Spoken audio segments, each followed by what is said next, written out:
Good afternoon and welcome to the first of two public hearings LES is hosting on the LES decarbonization goal discussion. Some of you that are on the webinar may know that LES has been working on moving toward this goal for the past year, done a lot of work with our board of directors. So today what we're going to do is Jason Fordick and Scott Benson are going to provide a brief overview of the journey that has gotten us to where we are today. I'm going to talk to you about where the board is currently thinking right now in anticipation of the board meeting in November. We've got a little polling activity we're going to do with our participants that are on the call with us, and then at the end of that, I will come back on and facilitate some public comment from anybody that wants to provide comment on all of this. So with that, I'm going to turn it over to Jason and Scott.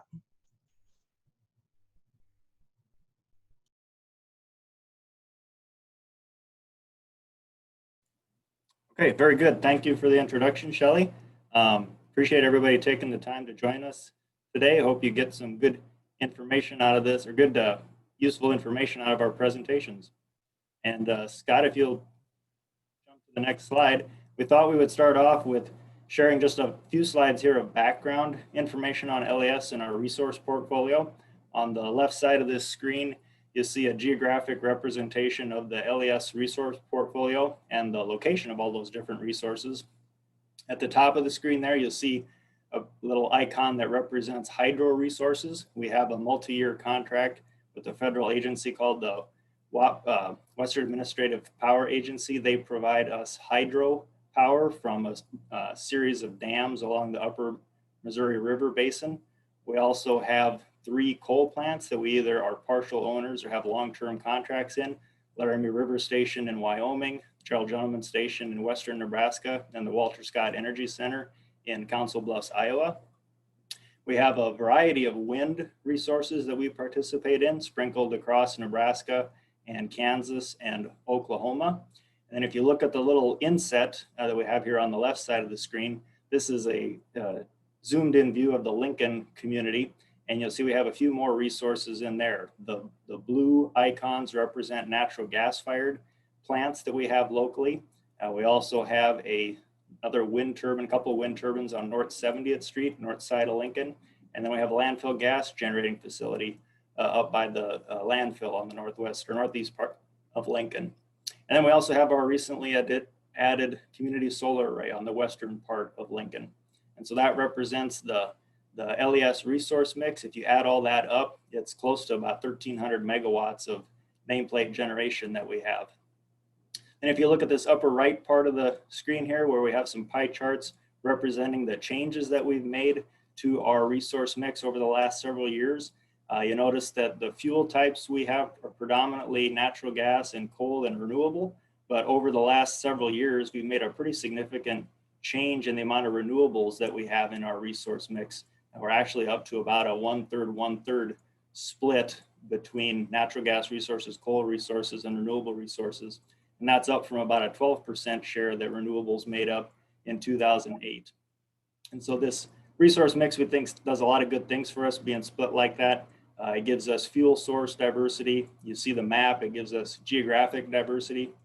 We'll talk a little bit more about the Southwest Power Pool later on, but it also gives us market price diversity in that our resources are spread throughout the footprint, and so we are exposed to different prices, which sometimes minimizes our risk to price concentrated areas.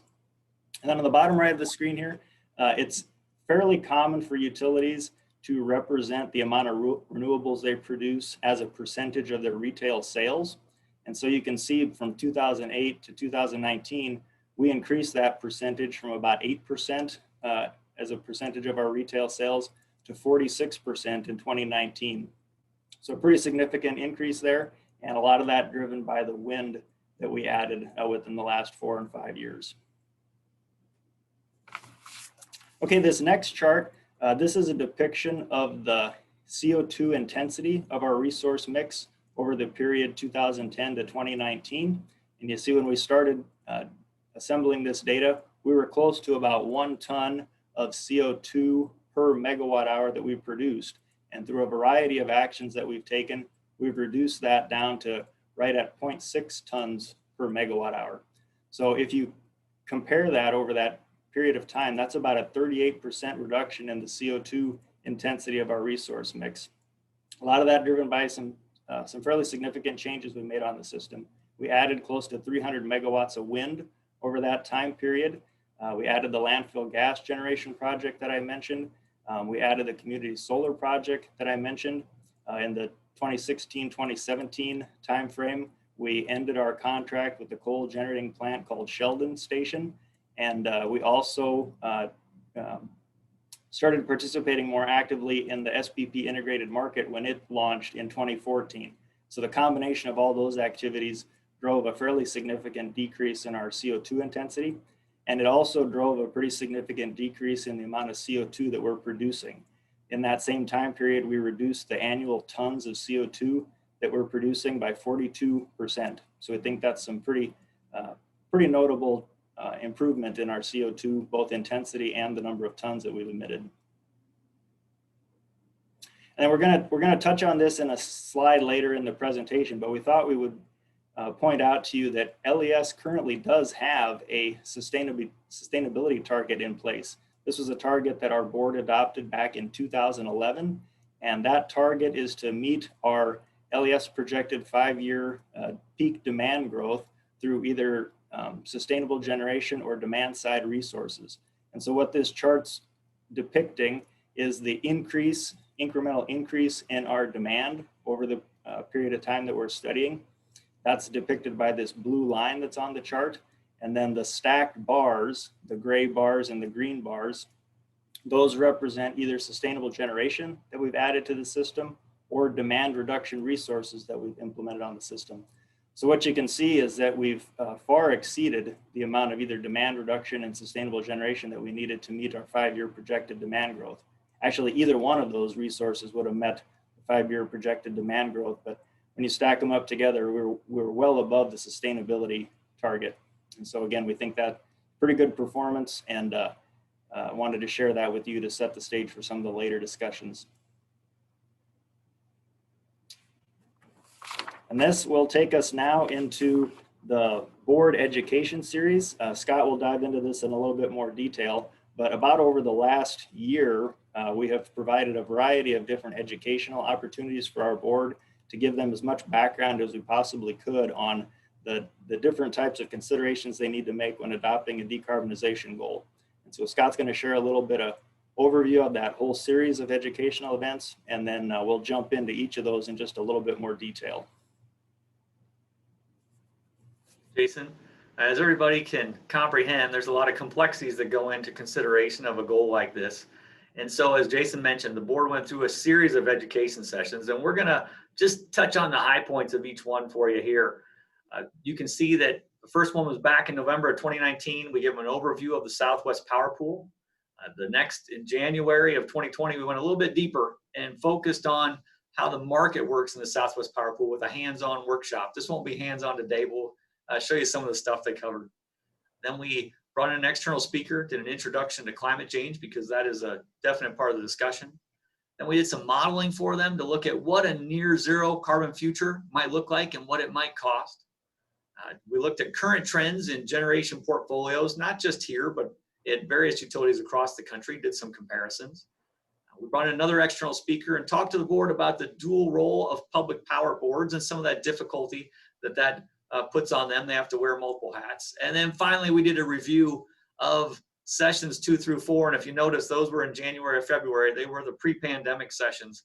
And as everybody can attest to, when we came back from the pandemic, a lot of that stuff was kind of way in the rearview mirror. So we did a review for them.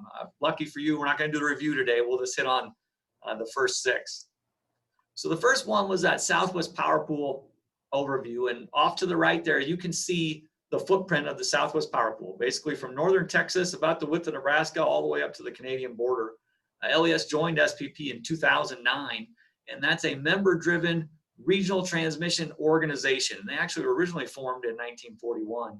Now, SPP has a lot of jobs, but if you break it down, their main ones are there on the screen. One is they're what you call a consolidated balancing authority. That means it's their job to balance load and generation. And that means constantly, every second, every minute, every hour, every day, forever, load and generation have to balance and match.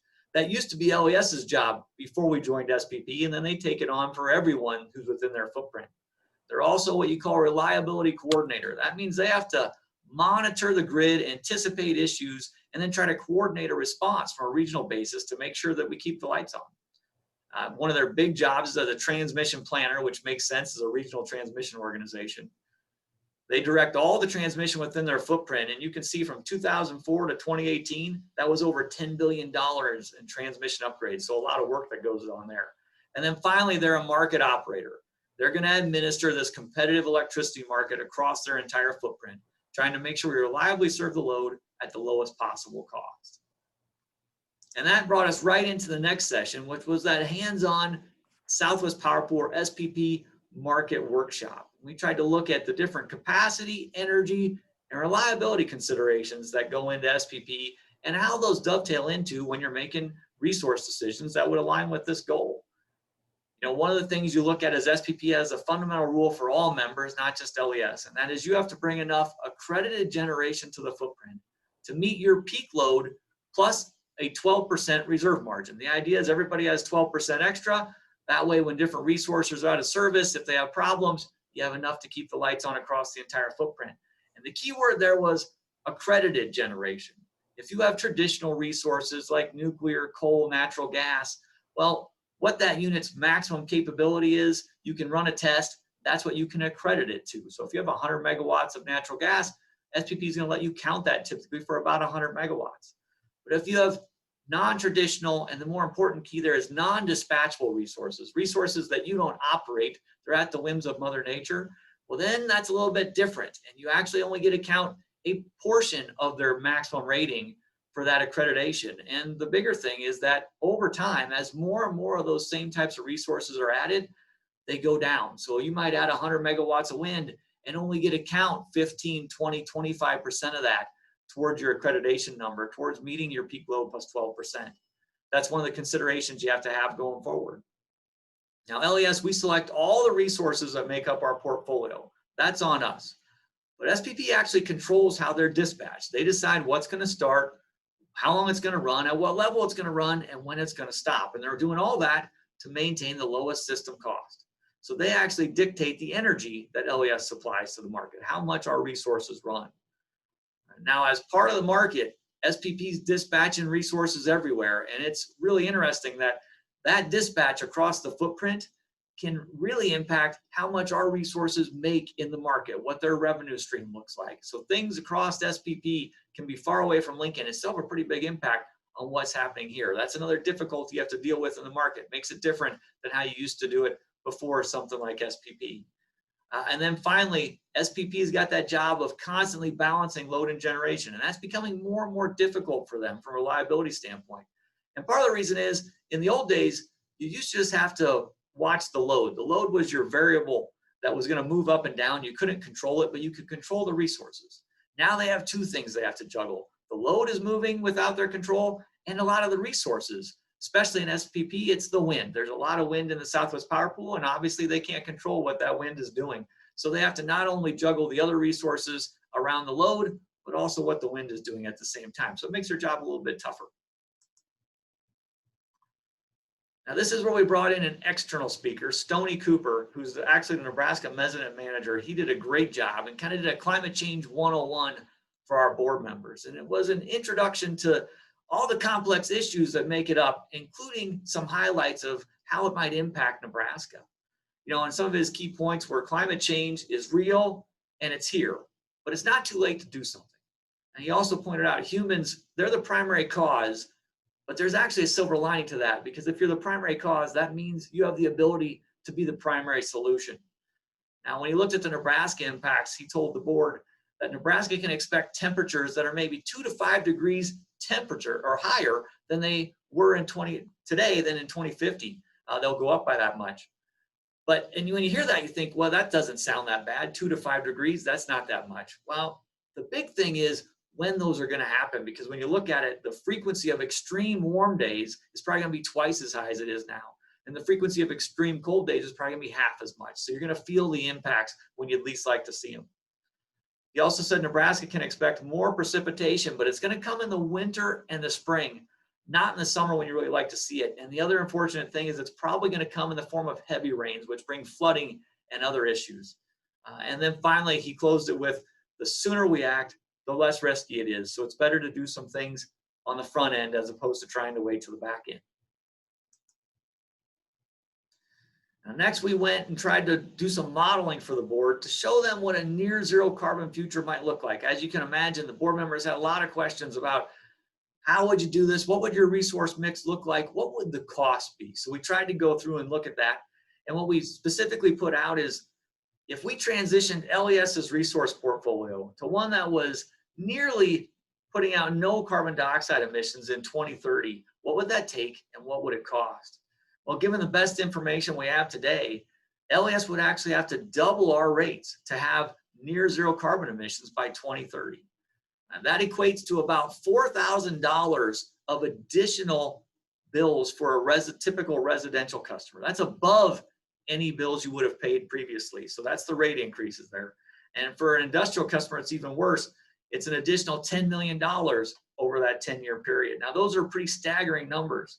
But the thing we made sure and stressed to the board is that when you have an analysis like this, it includes so many assumptions and unknowns that you just can't accurately assess what those future costs are going to be. We're doing our best knowing what we know today, but things are going to change. Now, by 2030, things might not change a lot. Most of the technology we would need to meet a goal by 2030, we'd have to start implementing now because it takes many years to build some of these power resources.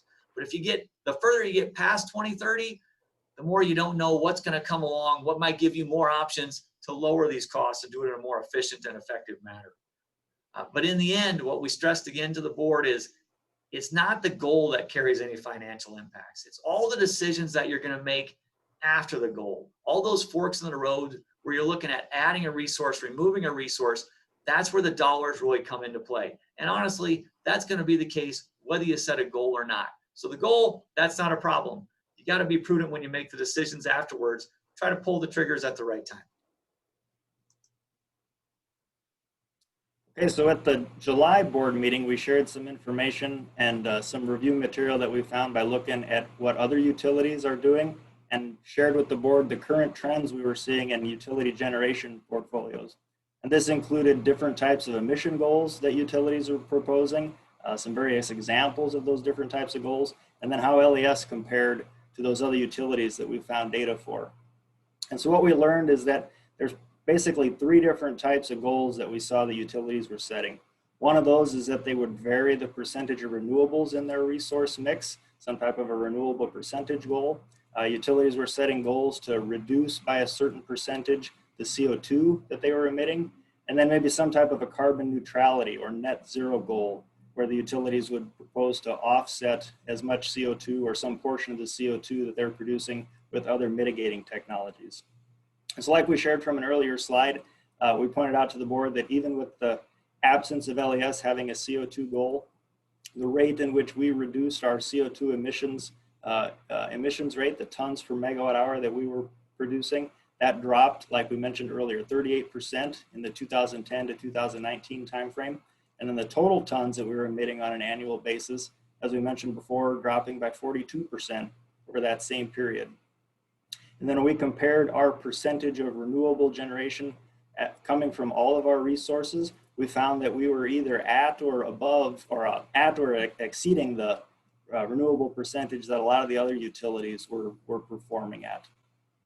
And then we also compared that 42% CO2 emissions rate or emissions tons that we were emitting to all the other utilities that we had compared to, and found that we were above the performance of any of the utilities that had already set some type of a zero CO2 or a net zero CO2 carbon neutrality type goal.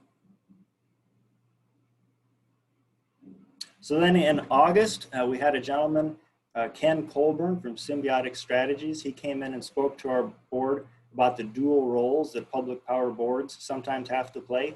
Mr. Colburn has a background in utility regulation, and he now provides technical assistance to utilities and then public policy assistance to utilities. And one of the points that he wanted to make is that sometimes board members, especially public power board members, they have competing roles and competing responsibilities in these roles. And one of those roles is that of a director, where they need to fulfill their fiduciary responsibilities to their organization, try to act in the best interest of the utility, and pursue the utility's goals in a prudent and appropriate fashion. But then they also have to serve as a regulator. And when they're serving as a regulator, they have to try to balance the public interest or the goals of the government in providing some type of regulatory functions with those of the ratepayers. And they do that by trying to set rates that are not unreasonable and just, and have no undue discrimination involved in those rates. But then they also have an additional complicating role, and that's as a consumer advocate. Sometimes, especially if these board members are elected to their positions, they may have made certain commitments or certain promises through the election process to their constituents, and now some of those commitments may be in conflict with their role as a director or a regulator. So they have to find a way to represent all their customers, but balance all those different roles that they're trying to fulfill. So he pointed out that the public power industry is facing a lot of very significant, very profound changes, and that the boards cannot avoid all risk, but they can choose the type of risk that they might incur. And one of the risks that they could incur, let's say, would be trying to pursue a business as usual strategy with your resource mix. There's certain risks associated with that. Or they could pursue a really cutting edge technology for their resource portfolio. But there are certain risks associated with that also. So his point was that even though the boards may be able to choose the types of risks they incur, there are so many changes going on in the industry that it'll be very hard for them to avoid all risk. They'll just have to make choices on what types of risks they want to incur. Okay, so now that you've seen a lot of the educational material, a little bit of deeper dive into some of that we shared with our board, we wanted to share with you the structure and the format that we used to frame up this decision with our board. And these next several slides come right out of the material that we shared with our board and how we proposed to them to view this decarbonization goal process, and then the decisions that we believe they'll need to make as we're setting a decarbonization goal. So we first want to frame this up by mentioning the Climate Action Plan goal that has been recently announced by the City of Lincoln through the Mayor's Office. And if you're not familiar with that, it sets a community goal of trying to achieve an 80% net reduction in greenhouse gas emissions by 2050. So in the context of that goal, and then also what we shared with you about what some other utilities are setting as CO2 or decarbonization goals, this is the manner in which we framed up the discussion for our board. So we essentially said there are a couple decision trees that you can go down as you're trying to set this goal. One decision path would be to choose to set a renewable goal. And if you choose to set a renewable goal, well, then we feel there are a couple major decisions that you need to make in that. What renewable percentage are you going to try to achieve? Maybe a 50% or an 80% or 100% renewable generation goal, or maybe some other percentage. And then what year do you want to try to achieve that goal? 2030, 2040, 2050, maybe some other year. The other path you could go down would be to set some type of a CO2 reduction goal. And if you go down that path, well, you have a couple similar decisions in that you have to choose what percentage of CO2 reduction you want to try to achieve. 80%, 90%, 100%, maybe some other percentage. And then you also need to choose a year that you want to achieve that reduction. 2030, 2040, 2050, maybe some other year.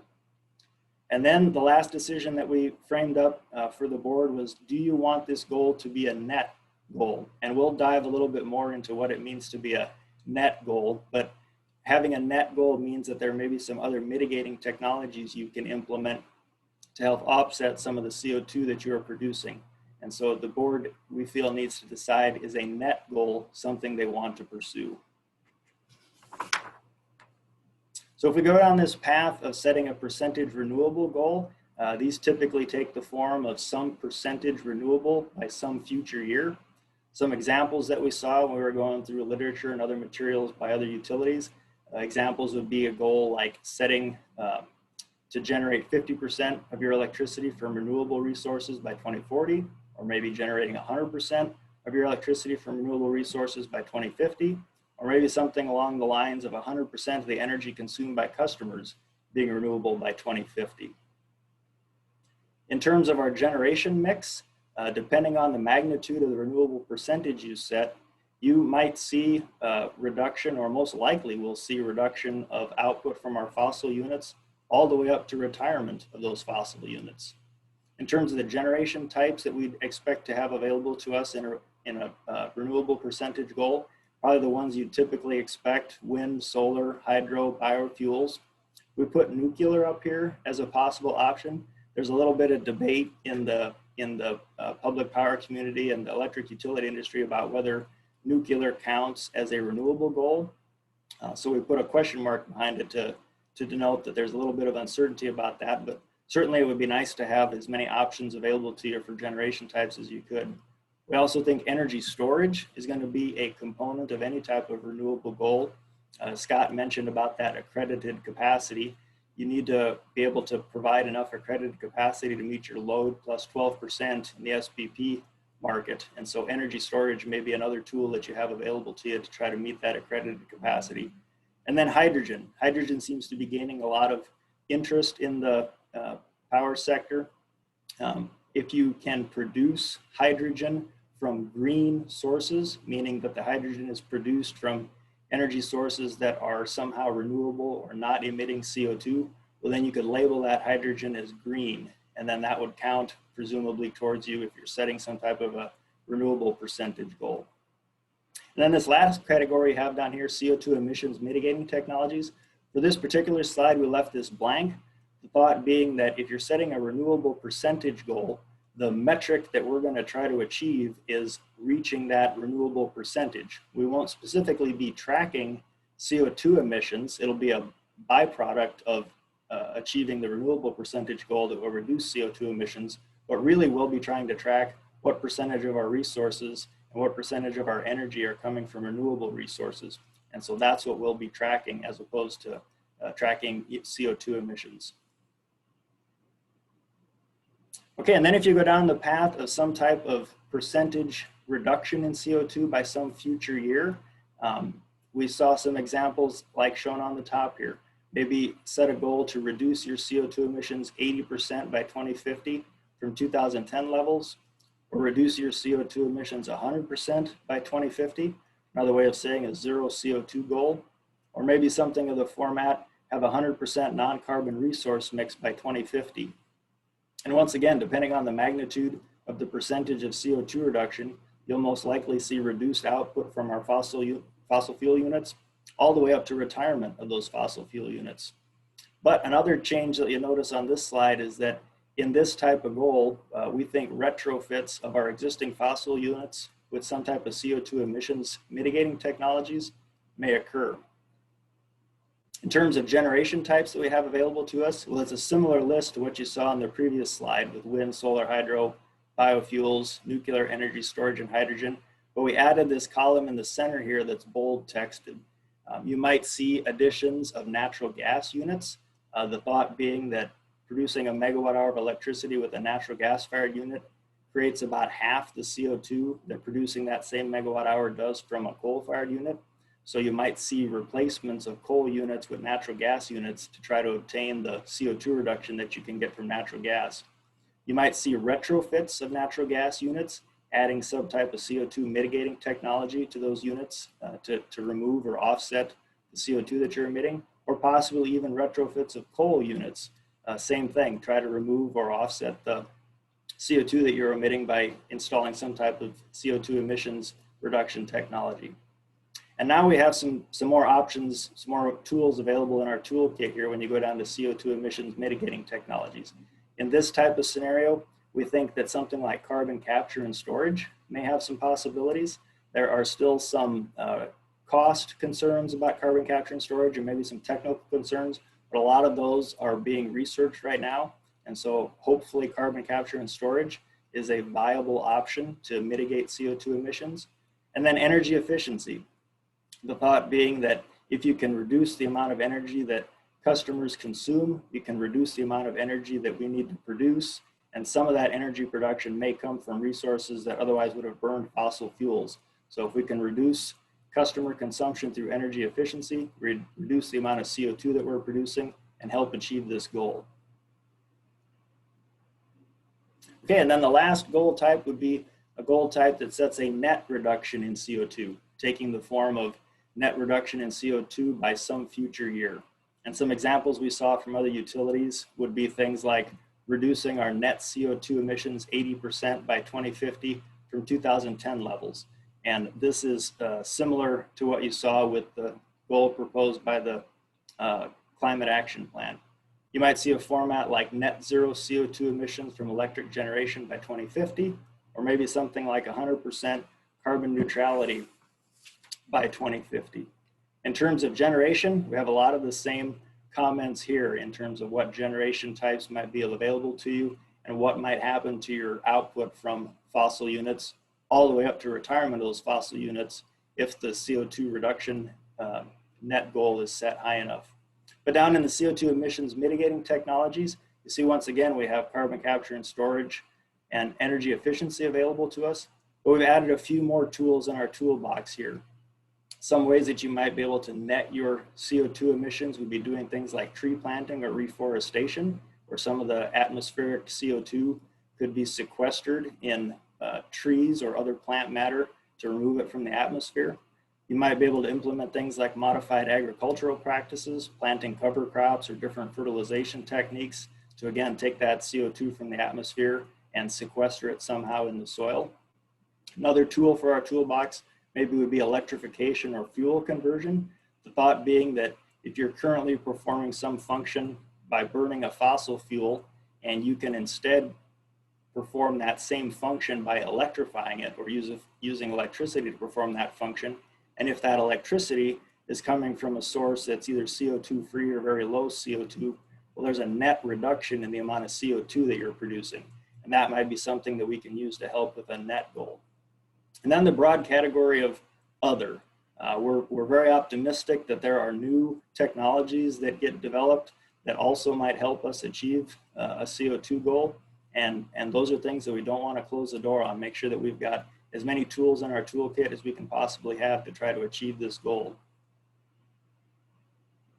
So now, after we framed all this information for the board and kind of set out this decision tree, we then left it to the board to give us some feedback on what their thoughts and preferences were on setting this type of goal. And so we moved from this slide in our presentation with the board into trying to obtain feedback from the board through a polling process. And that'll be the next section of our presentation here, where we share some of the results of the polling that we did with our board at our last board meeting. Yeah, as Jason said, this is results from the October board meeting. It was all done anonymously. The board's not held to it. It was just their preliminary thoughts. We were trying to find if the board could kind of funnel down to some kind of relative consensus. Could they get close to where they thought this goal would be, which would then set the stage for these future conversations and coming out and getting public comments from folks like you today.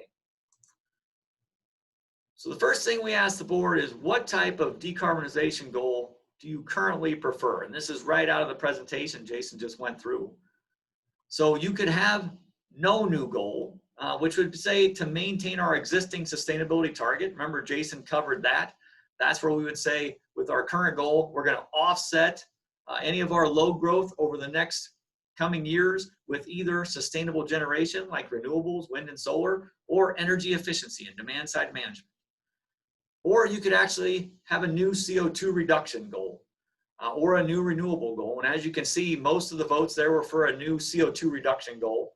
We did have a board member who opted to want to stay potentially with our existing sustainability target. And I will tell you, just so you understand that, if you look at, a lot of people have heard that there's a data center rumored to maybe be coming to Lincoln. If something like that happened and we had a lot of significant load growth in a short period, that sustainability target, the current goal, would be a very heavy lift to try to offset a load like that. And it would take you to a lot of the very same places, at least in the near term for sure, as a decarbonization goal. So I think that was some of the thought process. But you can see the idea there was to pursue a new CO2 reduction goal. So next we said, okay, if we're going to look at a new CO2 reduction goal, would you like that to be a net type goal? And that's what Jason went through. You could either have a pure CO2 reduction, or you could do a net reduction, which allows you to do some things outside the confines of your generating resources to offset any CO2 production. And that was unanimous. Everybody was looking at doing a net type goal. And I think Jason hit on the reason why. It gives you more tools in your toolbox, and the board wanted us to have as many tools at our disposal to try to achieve this, because it's going to be a difficult thing to chase. And then we asked them, what percentage of CO2 reduction, net CO2 reduction, would you currently prefer to target? And as you can see there, it was broken down between 100% and 95%. And then, as you would imagine, the companion question to this one becomes, what completion year would you like us to hit that percentage target? And you can see we had the most votes at 2040, then 2045, then 2050. Now, we told the board at the time, I know this is difficult because we're piecemealing it out. We asked you what percentage reduction you'd like to chase, and then we asked you what year you'd like to target it. And those two things work together. So you got to kind of take them in aggregate. We had to ask them in piecemeal form, but you can see that's the feedback we got from the board. So we ended up with a pretty good consensus. Not perfect yet, but we're getting whittled down. So at this point, we're going to go through some of those same questions, but with this group. We got a little bit of information we're going to try and get you from the beginning so we can figure out what the demographic is of our attendees. So the first one is, are you an LES customer? Simple question, yes or no. So it should pop up on your screen there. You can go ahead and click it.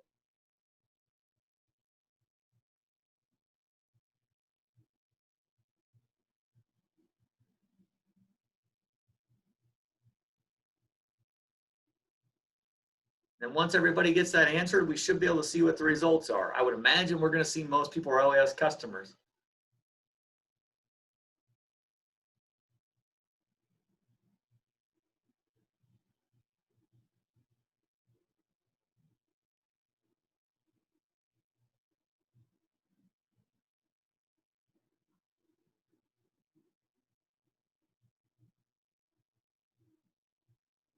Okay, so we've got 30 folks on here, 83% that are LES customers, and 6 or 17% that are not, which is perfectly fine because we figure we might have some folks on here who are interested who weren't LES customers.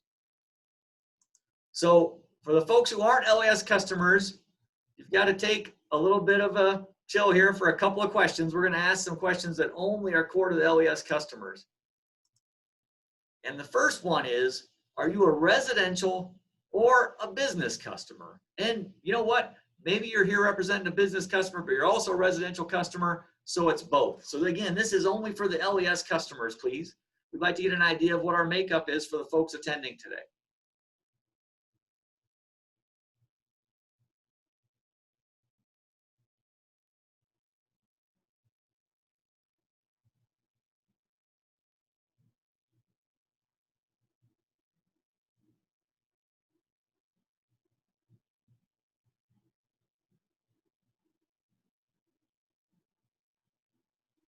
If everybody can get those submitted, then we'll be able to pop the results up, see what we get on this one.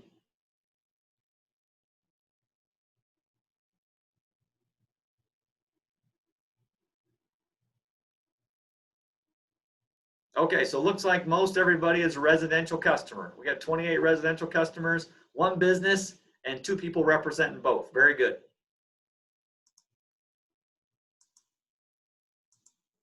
Okay, one more question for only the LES customers. And this one's a little more difficult. You got to put a little time into this one because here we're asking which of the following LES programs or incentive rates you have participated in. And we want you to select everything that might apply. So just so these make sense to you, we've got under Community Solar, our Sun Shares program, where you can make a voluntary contribution each month for as little as $3 per month to support our local solar project, the first utility scale solar project in the state of Nebraska, still one of the largest in the region. For Community Solar, we also have virtual net metering, where you can actually purchase the rights to a panel at that facility. And through the magic of our billing system, we make it look like it's on the roof of your home or your business. So every month, your bill not only shows what you owe LES, but it shows the credit you receive from your panel's output. When you look at on the customer side, typically this is solar. We've got customer-owned generation with net metering, people who put solar 25 kW and below on the roof of their home or business. And then we have the renewable generation rate, which for LES is for solar 25 kW up to 100 kW. And this can either be a single customer or it's built to be a neighborhood solar type application where a bunch of customers can go together. They sell all their output to LES under an incentivized rate, and they get once a month a check from LES, and they can distribute those proceeds to their other founding members. Now, on the load side, if you signed up or ever used the Sustainable Energy Program incentives, helping you put in a better air conditioner or a heat pump, helping you put in better lighting in your facility, or Peak Rewards, that's our smart thermostat program, where certain days during the summer, we get into your Wi-Fi thermostat in exchange for an incentive, and we lower your cooling set point earlier in the day so that during our peak, hopefully your air conditioner is not running, and we defer that load from the system. A lot of stuff on electric vehicles there. We've got EV rebates out there for people who are going to own or lease for the first time both an electric vehicle or a plug-in hybrid electric vehicle. We want to know if you've signed up for electric vehicle interest group, where we share all kinds of information. We've done lots of webinars. It's really a great source of info for people interested in EVs. And that's people that both have them or are just interested and think they want to get into one someday. Then, are you using our renewable energy certificate program for all the wind and solar production that LES's resources bring? Every megawatt hour generates a renewable energy certificate, which the Department of Energy says is the one official way to tell if you're 100% renewable. If you hold that certificate, you are 100% renewable for that 1 megawatt hour. LES has a program that you can purchase those renewable energy certificates right on your LES bill each month. It's automatic, and it allows you to lower your carbon footprint and be 100% renewable with your consumption. And then finally, if you're signed up for paperless billing, where you no longer get a bill statement from LES in paper form, it's all electronic. Saves the paper, saves the time and effort that goes into it. So please take care of the polling now and make sure you select all of those that apply. If you're in 4 or 5 of those, we want you to hit all 4 or 5 of the buttons. This will be really interesting to see what we got people signed up for. And again, this one's obviously for LES customers only. For you non-LES customers, sit tight because the next question is the big one and you get to participate just like everybody else.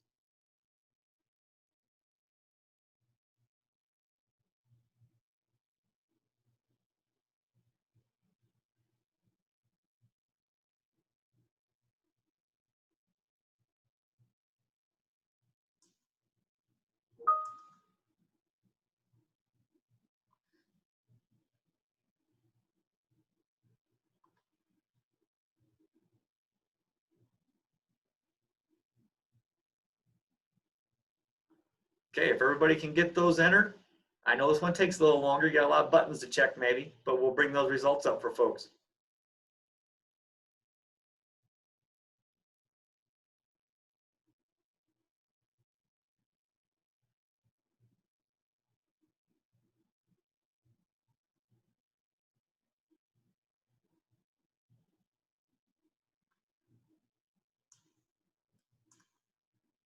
And if some of yours are at the bottom of the screen like they are for me, you can grab the little gray bar on the side and scroll down so you can make sure you see all the different things on the list, because a couple of mine are hidden towards the bottom.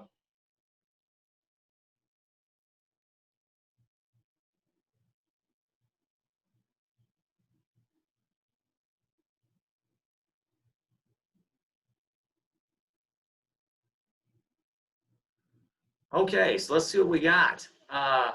We got 7 folks signed up for Sun Shares at some point, 4 people in virtual net metering. Great, we love to see that. We got 4 people in net metering. Nobody in the renewable generation rate, the stuff that's larger, but that's okay. Those things are larger systems. We don't have many of those people in there. There's only a few of them on the system. Sustainable Energy Program, we expected that. Quite a few people making use of those incentives. Those are great. Allow you to do good things for your load on your own house or business. Peak Rewards, another good representation there. We got 1 person who made use of the EV rebates. Make sure you're doing that. We're getting really down to the remaining small few of those, so make sure if you're interested in that you look at it. Good to see that we got 5 people in the EV interest group. We got 1 person who's purchased in RECs. That's a pretty new program. And then a lot of people in paperless billing. We expected that one will be the biggest one. That's a pretty easy one. Get your bill going and sign up. really convenient. So thank you for providing all that information. We had a good smorgasbord there. Okay, now, this is for everybody, both LES customers and non-customers. As we discussed, the LES board had already kind of filtered themselves down to a semi-consensus. And that covers a couple of different ranges, one for the percentage, one for the year. And so if you break that down, they're targeting a 95 to 100% reduction in net carbon dioxide emissions from our generation portfolio by the years 2040 to 2045, all right? So you can make that into 4 combinations. So what we're interested in finding out is which one you prefer. That could be a 95% reduction by 2040, 95% reduction by 2045, 100% reduction by 2040, or 100% reduction by 2045.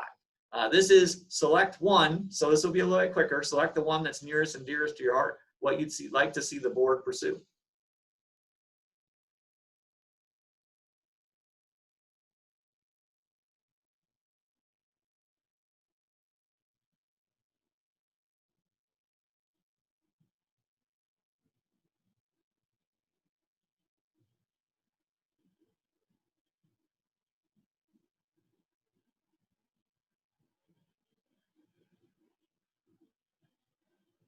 Okay, again, if everybody can get those responses entered, then we can see what the results hold.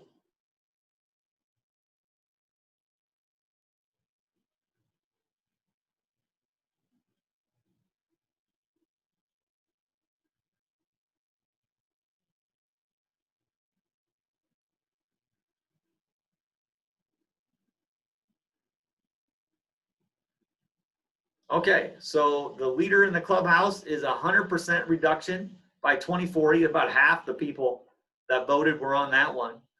Next was a 95% reduction by 2045. Then we go 95% reduction by 2040. And last but not least was 100% reduction by 2045. So kind of interesting. We think it's going to be neat as we do these different presentations on this to see what everybody's responses are. So with that, we've reached the point where you no longer have to listen to Jason and I go through this. We're going to open it up for public comments. And with that, I will hand off to Shelley. Thank you, Scott and Jason, for all of that. I know some of you have heard some of that before, but I know from the list of participants that we've had a lot of new people on here that probably heard a lot of that for the first time, so that's great. And we hope you enjoyed the polling. Just in case you didn't get enough opportunity to vote yesterday, we thought we'd just tag on and do a little bit more, and you got your results instantly, so that's good. So we're going to move now to public comment, and I can see the list of participants. I know you probably can't see that. So for those of you that have done this before, and one of you already figured that out, in your lower right-hand corner, I believe, in your toolbar, there should be a thing that says raise hand. If you would click that, I will start looking at those and I will call on people. You can also send us something in the chat if you can't find that or figure that how to work that, and we will get you on the list. Based on some of the hands that are going up, we're going to ask you to try to keep your comments to about 3 minutes, and you won't see the timer, but I'm going to be timing those, and I'm going to let you know when you got about 30 seconds left. And if you could all kind of adhere to that so that we can get through everyone, that would be great. So right now, we're going to start with Don Nelson.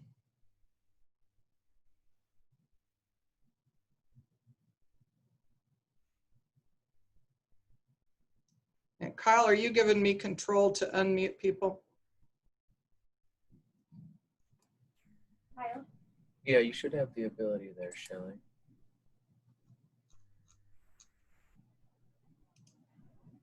Okay. I clicked it. Don, are you there? I should be unmuted. Okay, I hear you now. I'll do my best to stay within the 3-minute limit. I can tell from the profile of the attendees that few, if any, people are going to like what I'm going to say.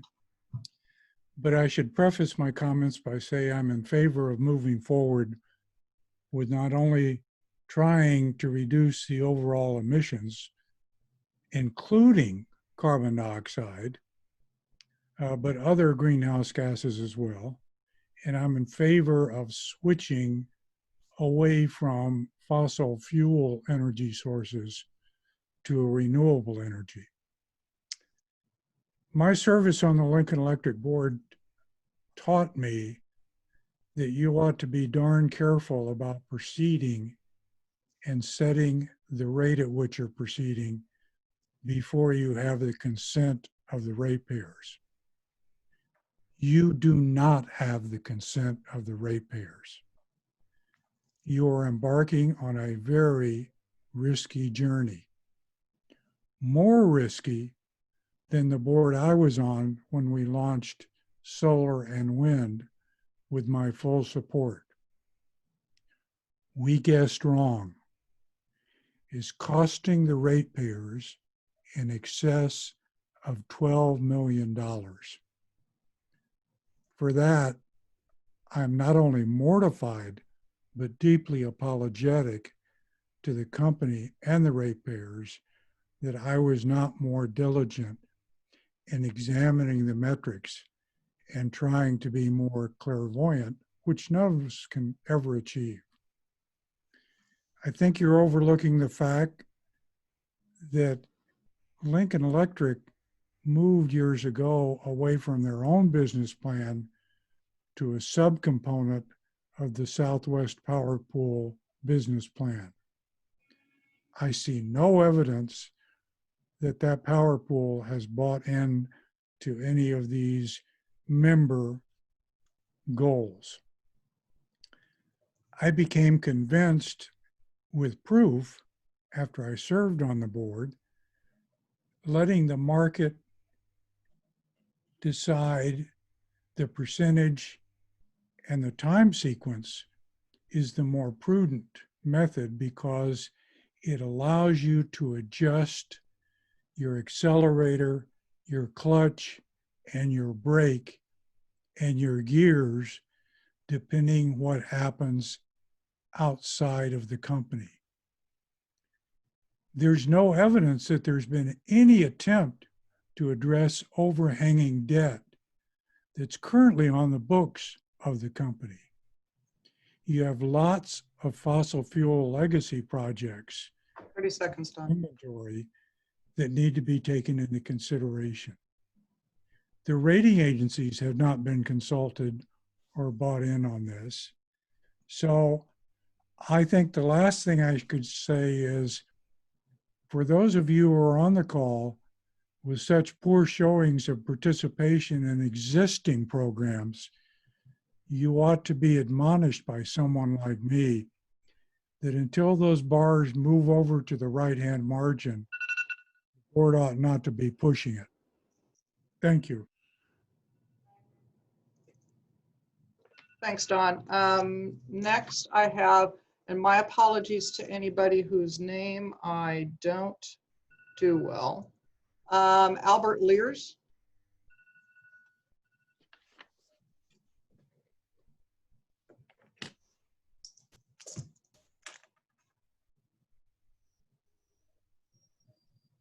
Oh, you know what? I think I have the wrong name and I didn't realize it. My name is actually Brittany Cooper. I think I was logged into a odd Zoom account for those of us who control far too many Zooms. Gotcha. So Brittany Cooper, not Albert Lears. Sorry about that. Just as an LES ratepayer, I'd like to first thank LES for their work to invest in renewable energy. It does mean a lot. I do, however, want to just point out, and I'll be quick here, it's important we do push the goal to invest in renewables to avoid the worst impacts of climate change. We're already feeling some, but those the worst of the worst impacts can still be avoided. So I voted in the survey that you gave us, and I would like to urge you guys to set a goal of 100% clean energy by 2040. And that's all. Thank you for allowing me to comment. Thank you, Brittany. Next, I have Marilyn McNabb.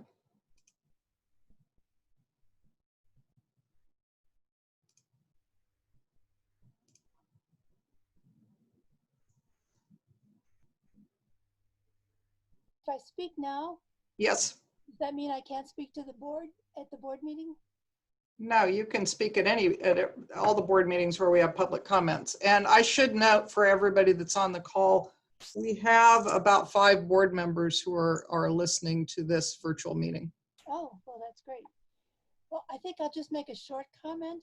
I was looking at the Lincoln Draft 2020 Climate Action Plan, and this is a quote. While many cities have set goals for 100% renewable energy, this kind of direction targets only the electricity sector and leaves out the important sectors of energy efficiency and transportation. It also puts the entire onus of changes on the electric utility, while in fact every Lincoln resident has an important role to play in shifting to low carbon behaviors. And that is the general theme I want to speak to the whole board about as well, is that this is a very broadly shared goal. And I'm very happy to see LES picking up its part of it. I do support the more ambitious goal, and I hope that is what is adopted. That's it, Shelley. Thank you, Marilyn. All right, let me go back up here. Again, if you've just joined, if you can find in your lower right-hand corner, if you can find the button that says raise hand, we're putting those in the queue and I will call on people. Next, I have Ken Winston.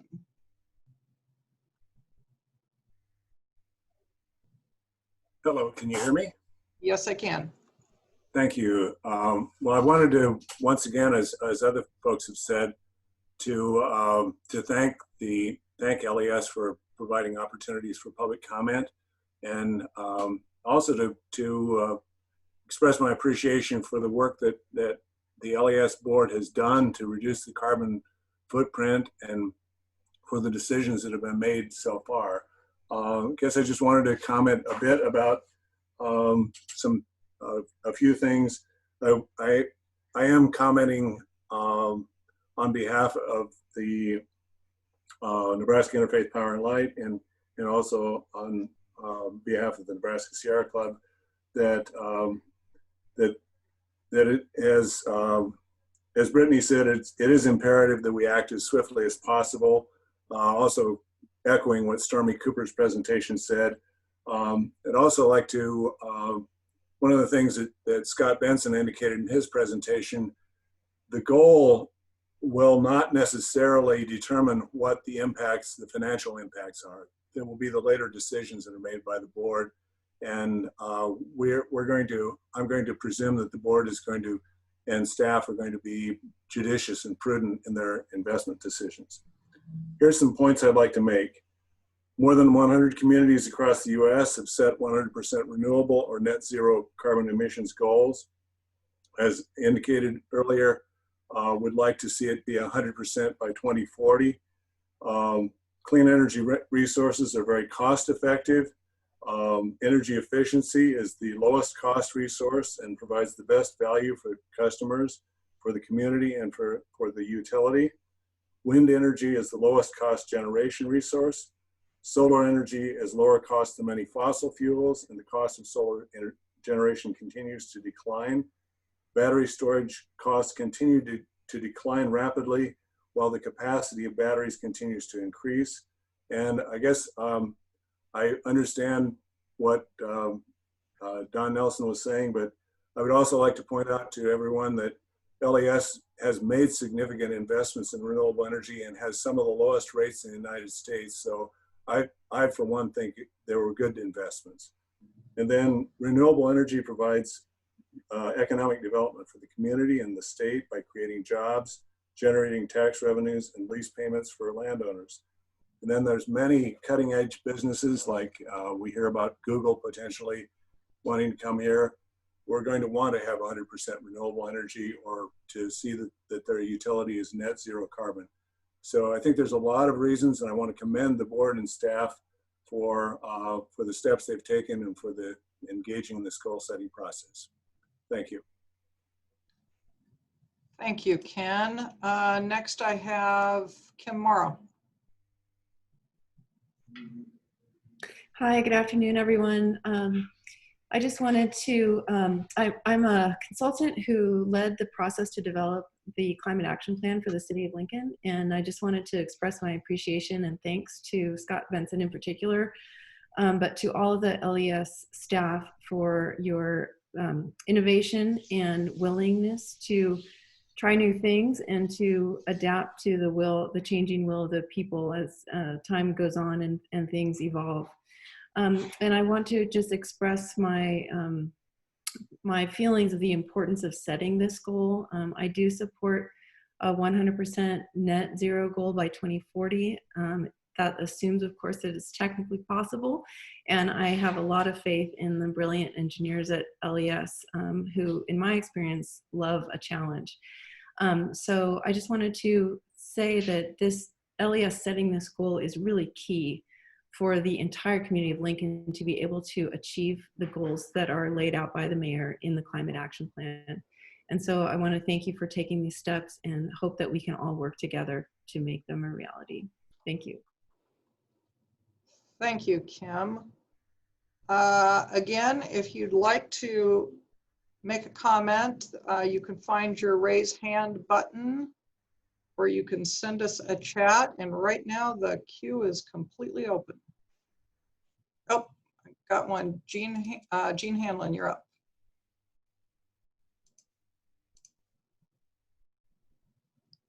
Thank you. I also want to thank the board and the staff of LES for their efforts in reducing greenhouse gas emissions in the last decade. It's been significant progress, and we appreciate that.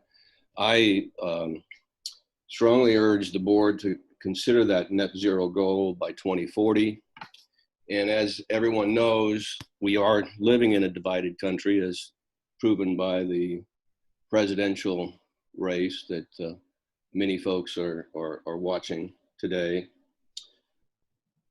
But I think that it's important to look at whoever wins that national election. Of course, there'll be completely different agendas for action related to climate change. So that will be coming in the near future, hopefully.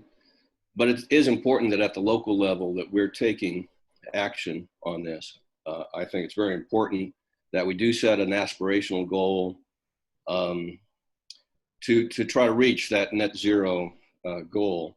And even though we do live in a divided country, according to the Yale 2020 Climate Opinion Survey data, and I encourage the board members to go look at that, 73% of Lancaster County residents believe global warming will harm future generations. 75% believe that we should regulate CO2 emissions as a pollutant. And 69% believe that we should set strict CO2 limits on existing coal-fired power plants.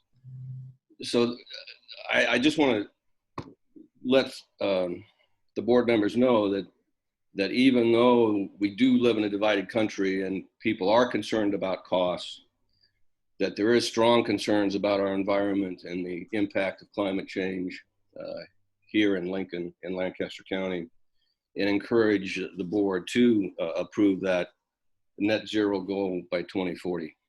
Thank you. Thanks, Gene. Next up is Kat Werner.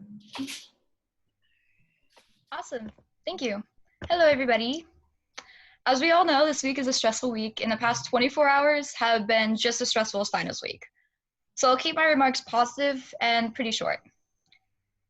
At this point, the board members know about my thoughts on climate change and how important I think it is for us to address our part in causing it. What I'd love to see is carbon neutrality by 2035, but if that goal gets pushed to 2040, that's okay, because there's always a chance that we beat it by 5 years earlier. For the remainder of my speech, I would like to thank you all. Thank you for listening to us and making the carbon neutrality goal a priority over the last year. Thank you to many of the board members who ran to establish this goal. For the majority of the other board members, thank you for your advocacy to set a goal as soon as possible. Lastly, to the workers in the Zoom or the room who aren't board members, thank you for setting this up and working to put all of these educational materials and all of the public comments together and all of the plan to help accomplish this goal. Now, let our words be filled to the highest standard. The US may officially be out of the Paris Climate Accord on this day, but our goals, our city, and our hearts are still in it. Thank you. Thank you, Kat. Good luck with those finals. All right, the queue is open again. Anybody wanting to make comment, you can raise your hand with the button in the lower right-hand corner, or send a chat to get my attention.